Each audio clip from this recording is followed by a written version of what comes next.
Bonjour à tous, donc je suis Yoann Margulies et je suis l'auteur du livre Épuisé aux éditions de l'Observatoire qui est paru le 12 novembre.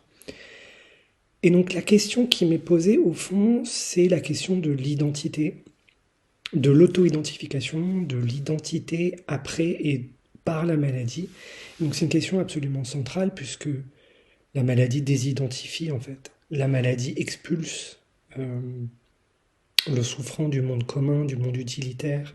La maladie l'arrache à son statut social, l'arrache à tout ce à quoi il pouvait s'identifier par le passé, l'arrache à sa famille, l'arrache au monde fonctionnel, l'arrache parfois au monde symbolique, et donc c'est une existence dépouillée, nue, et qui est comme ramener une forme d'essentialité. Et donc la question de comment je veux me présenter, elle est fondamentale, puisque c'est la question de comment je m'auto-identifie après la destruction. Et donc j'ai envie de répondre en disant que euh, effectivement, doleo ergo sum, je souffre donc je suis. Donc je suis fondamentalement souffrant, mais la souffrance m'a converti euh, à la philosophie. Et donc j'ai envie de m'auto-présenter comme philosophe malade.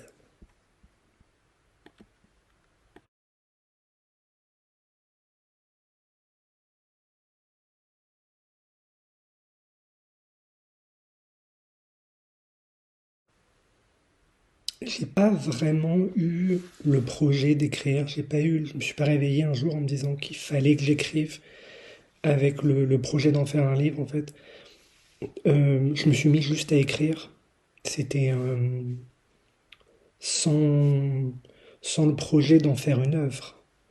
J'ai juste pris un crayon, un papier et j'ai écrit. Je me suis répandu sur beaucoup, beaucoup de supports très rapidement dès les premiers symptômes. Dès que les symptômes sont devenus invalidants. J'ai pas réfléchi, il n'y a pas eu de. C'était pas conscient. Euh, je me suis enregistré sur un dictaphone, j'ai écrit sur des notes, j'ai écrit dans un calepin. Donc l'idée d'en faire une œuvre, elle est venue beaucoup plus tardivement. Et d'ailleurs, quand j'ai eu la première idée de rassembler tout ce sur tous les supports sur lesquels je m'étais répandu, j'avais pensé en faire un roman à la base.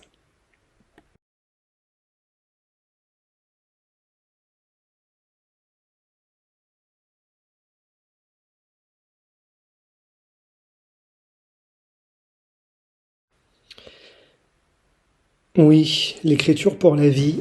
Oui, c'est un clin d'œil à Georges Semprin et son livre L'écriture ou la vie, où justement son problème en tant qu'écrivain était la dualité entre l'écriture et la vie, qu'on ne pouvait pas faire les deux choses en même temps et que du coup il fallait choisir. Et moi je lisais ça à l'époque et je m'étais dit non, justement, moi j'ai besoin de l'écriture pour la vie. Tout simplement parce que j'étais au bord du gouffre, j'étais parfois incapable de parler, incapable de marcher, incapable de lire. En fait, c'est comme une forme de fin du monde, il ne reste plus rien, tout est détruit. Tout est détruit sauf le langage, sauf la langue. Et du coup, oui, pour moi, écrire n'était pas un projet littéraire, c'était une forme d'acte de survie. En fait, c'est une tentative de rester au monde quand le monde s'effondre. Je m'étais rendu compte que la langue est vraiment ce qui reste après la destruction, parce que avec elle, avec ce qui reste, reste aussi la possibilité d'instituer un sens nouveau. Avant, effectivement, écrire était un plaisir, un choix, un jeu intellectuel. On pouvait avoir un comportement frivole et très léger avec l'écriture. Et là, j'ai découvert un rapport à l'écriture qui est plus de la lutte vitale et une tentative de se maintenir au monde. Voilà, écrire paragraphe par paragraphe, parfois phrase par phrase, au rythme de la douleur, au rythme de la capacité cognitive, parfois 3 lignes par jour, parfois rien pendant des semaines. J'ai littéralement écrit avec mon sang et avec mes larmes.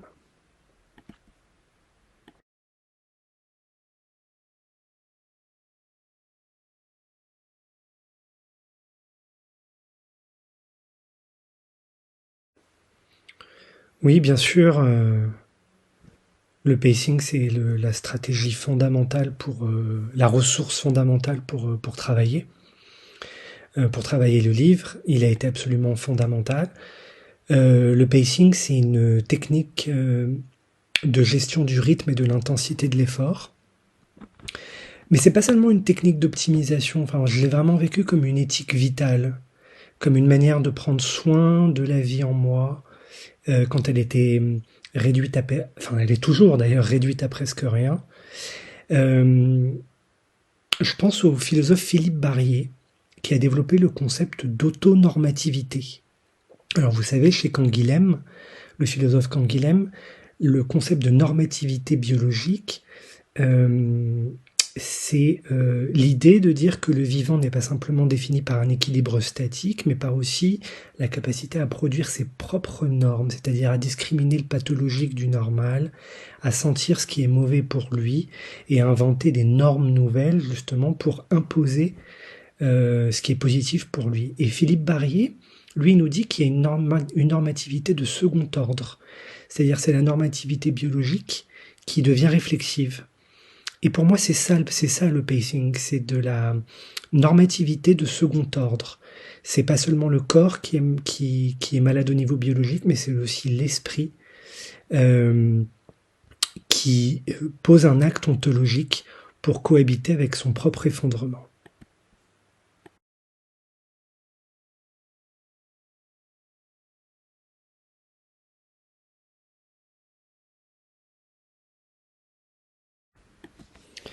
Oui, effectivement, la philosophie a été fondamentale dans mon parcours de malade, essentiellement pour deux raisons. La première raison, c'est que pour moi, elle a une fonction essentielle, c'est que elle éclaire la nuit par la lumière du concept. Elle rassemble dans l'élément du concept ce que l'expérience pulvérise. Elle permet de mettre dans des phrases signifiantes et pleines toute cette souffrance d'un corps fragmenté. Ça, c'est la première situation, c'est la première raison. C'est l'éclairage, en fait. Nos situations existentielles sont très sombres et la philosophie aide à y voir plus clair. La deuxième raison, c'est que la maladie nous met dans une passivité fondamentale. Elle attaque la vie depuis l'intérieur, elle contamine de mort, elle prive de maîtrise, de futur, elle prive d'identité, elle prive de monde.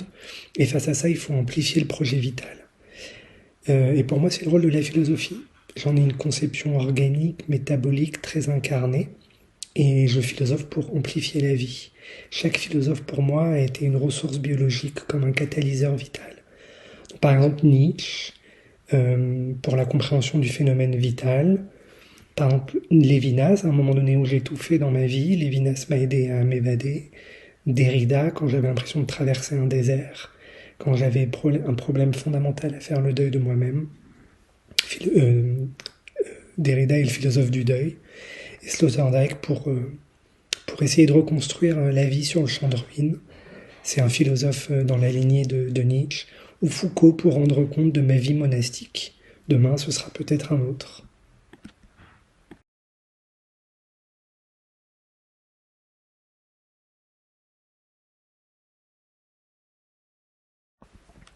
Oui, absolument.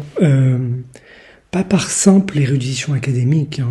Nietzsche, Lévinas, Foucault, Heidegger, Merleau-Ponty ne sont pas des figures décoratives. Ils donnent des instruments pour penser, je pense, que la médecine centrée sur des biomarqueurs ou des protocoles ne peut pas toujours saisir. La fatigue extrême, l'épuisement chronique, l'effondrement d'un corps ne sont pas seulement des symptômes mesurables. Ce sont aussi et surtout des expériences existentielles qui engagent un rapport à soi, qui engagent un rapport au temps, à l'autre, et qui reconfigurent le monde. Par exemple, Lévinas nous apprend que la vulnérabilité peut être un mode d'être. Heidegger nous apprend que la souffrance reconfigure l'horizon du possible. Foucault nous apprend que nos corps sont pris dans des régimes de pouvoir et de discours, et notamment de pouvoir médical et de discours médical. Nietzsche nous apprend que la vie, même au bord du gouffre, peut être synonyme de puissance. Former les médecins à cette pensée, ce n'est pas seulement les détourner de la science, c'est aussi leur donner les moyens d'écouter autrement et de leur rappeler qu'ils ne sont pas là simplement pour soigner des corps, mais des êtres humains et des sujets. La philosophie ne guérit pas, mais elle ouvre, je crois, un espace de sens où la médecine peut redevenir soin, c'est-à-dire où elle rencontre un sujet. Et pour des maladies comme l'encéphalomyélite myalgique ou le Covid long, cette articulation entre le savoir médical et l'intimité existentielle, ce n'est pas un luxe, c'est vraiment une condition de dignité.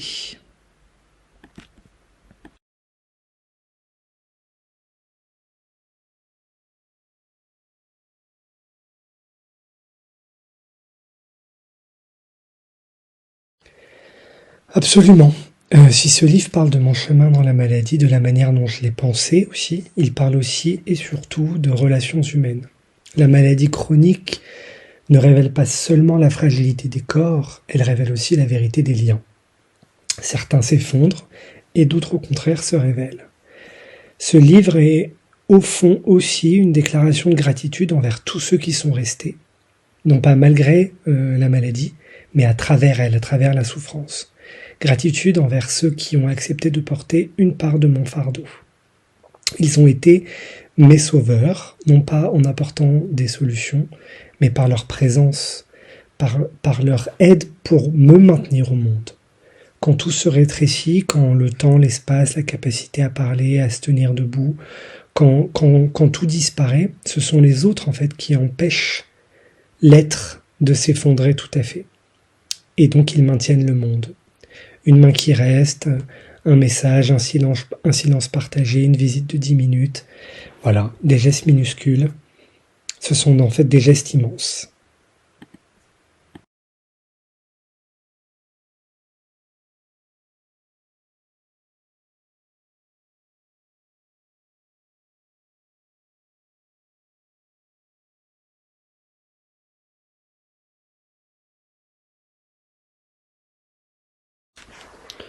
Oui, le symbolisme de la destruction et de la renaissance, pour moi, c'est pas du tout un effet de langage ou une facilité métaphorique ou symbolique pour rendre compte de l'expérience.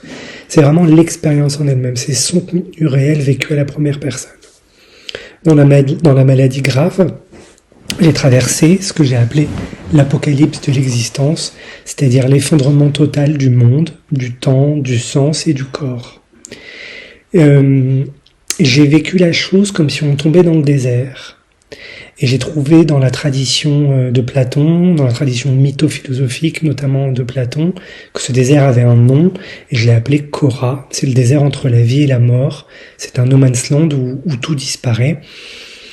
Il ne reste rien ou presque rien. Mais ce presque rien peut devenir un point de bascule, et ce que je décris n'est pas du tout imagé, je l'ai vraiment vécu, c'est une expérience à la première personne, et il y a eu un mouvement de renversement, comme un revirement, ce que le philosophe Patoka appelle la seconde naissance, de celui qui est exposé au négatif. Et donc, avec cette seconde naissance, une remontée intérieure qui n'attend ni traitement ni miracle médical peut avoir lieu. Et cette remontée relève de la transformation éthique et existentielle. C'est une intensification de soi au contact du néant.